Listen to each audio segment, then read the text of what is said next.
Hello everyone, today we have new video review, and as you can see, this time we are going to check fresh release from IBG Models.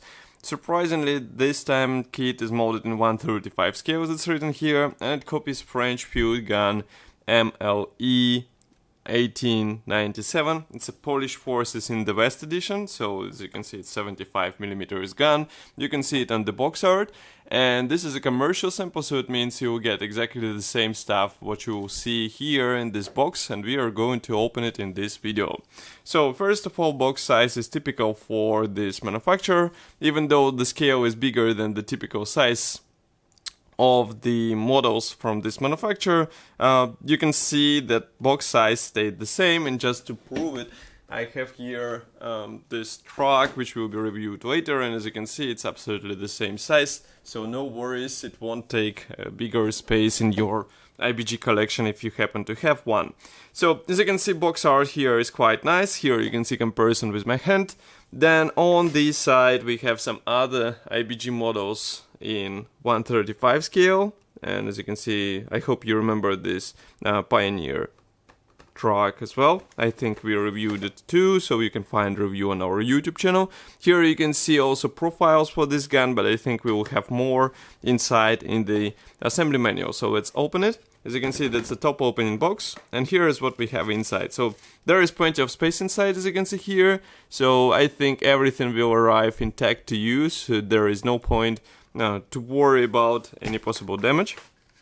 And now we are going to take the first plastic bag. As you can see, it's a Ziploc bag, surprisingly, but even though this one is a Ziploc bag, next one is sealed.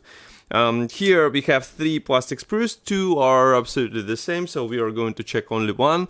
I'll bring it closer so that you can see what we have here. So here we have one piece wheel, we also have some suspension parts, and as you can see, one piece wheel has 4 attachment points, so you have to cut them all. There is a nice tire thread, so I think it will look good after careful painting. And of course it is nice that we have a plastic part included here instead of vinyl, so it will be easier to paint and weather, and of course it will look better. But the only thing which is not that good, that you can't replicate any, let's say, shape changes which are typical for the rubber parts. But I think that's not a huge problem. Then here we have another plastic sprue. This one comes with a front armor shield. As you can see, it is molded as a one-piece part. Here we have also side panels and also some thin parts which will be used for the gun. Again, this main part is placed on 4 attachment points, so I think it won't be difficult to separate it. And as you can see, molding quality looks quite nice, so it should be easy to work with those parts. Next we have this sealed plastic bag. Let's refocus the camera. And now I'm going to use scissors in order to open it. No, I'm not going to use it because as you can see it was open. So we are going just to take it out. So here, first of all, we have small thin parts. They come on the separate plastic sprue, and maybe camera won't be able to focus, so I should help it. Here you should be able to see it. So molding quality again is quite nice. I don't see any possible issues with these parts, and I think it will be easier to install them on the model. And here we can see them from the other side. I just wonder how they will be used, because there is no idea at the moment how to install those parts. Next we have the biggest frame in this set. As you can see here, we have various external parts, those special legs which are typical for such guns. We can even zoom in a bit more so that you can see those parts closer. Again, we have quite thin attachment points. Note that main barrel should be glued out of 2 halves as far as you can see, so you should be ready for this. We have a lot of thin and small parts, so be ready to use tweezers, especially here. For example, you will have to be careful because we have attachment points right in the middle sections. Depends how you look, but still they happen in the middle sections between attachment points. So just give me a second to refocus the camera. Now you should be able to see it. So here they are. And of course it will be easy to break those parts, so be careful with them. Here we have those 2 main halves for the main gun. Inside I don't see any guiding elements. Maybe, no, there are completely no guiding elements, so you have to be careful while joining them together, because otherwise you might get a wrong finish. And of course you will have to sand those parts, because otherwise you will have a gap between them. Well, at least they're empty inside, so this might be considered as a plus or as an advantage.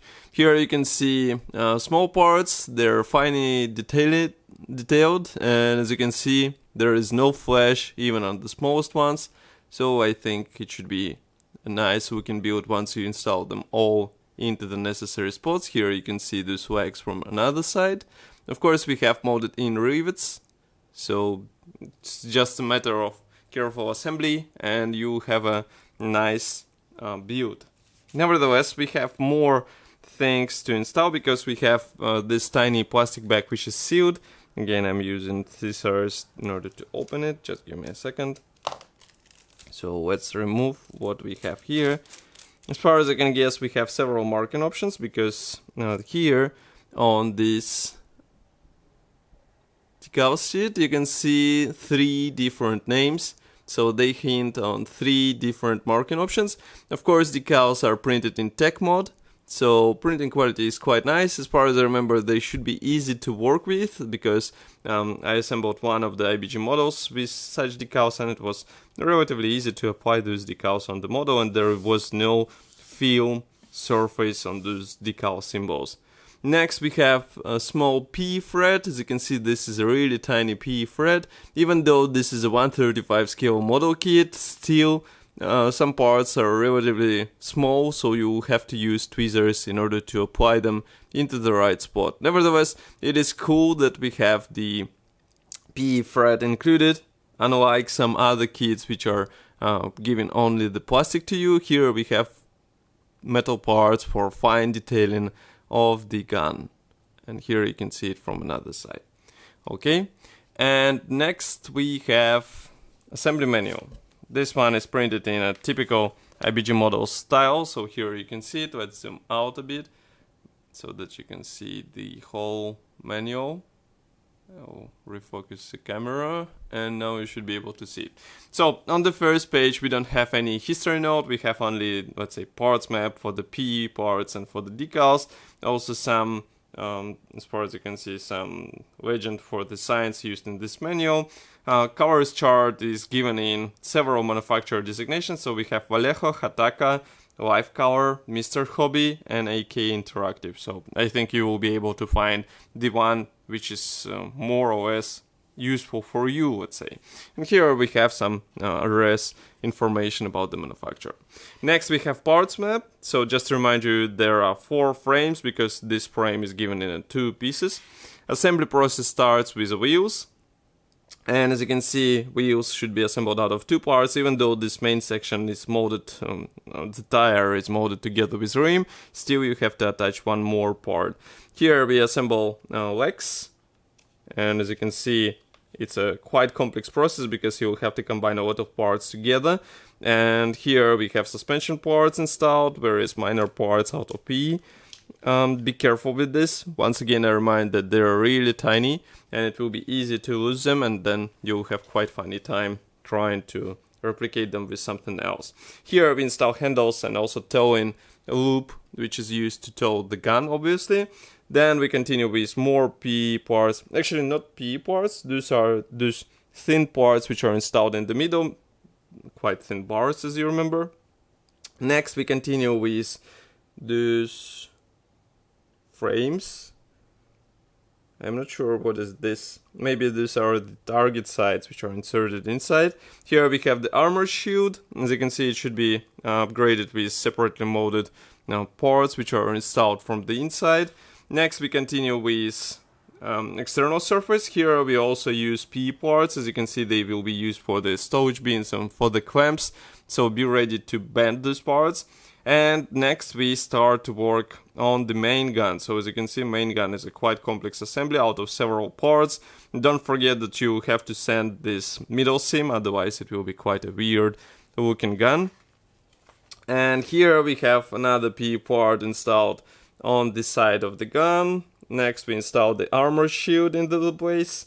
And on the 15th step we install the wheels on this gun. And assembly will be considered done. Here you can see pictures of the finished model. And next we have the marking guide.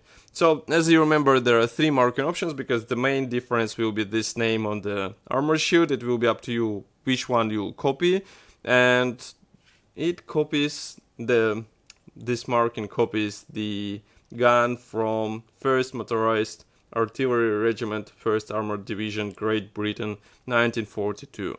So it will be up to you which name you choose. We have choice from, just to remind you here, we have choice from Marishka, Bashka, and also Ursula. So choose the one you would like to see on your gun.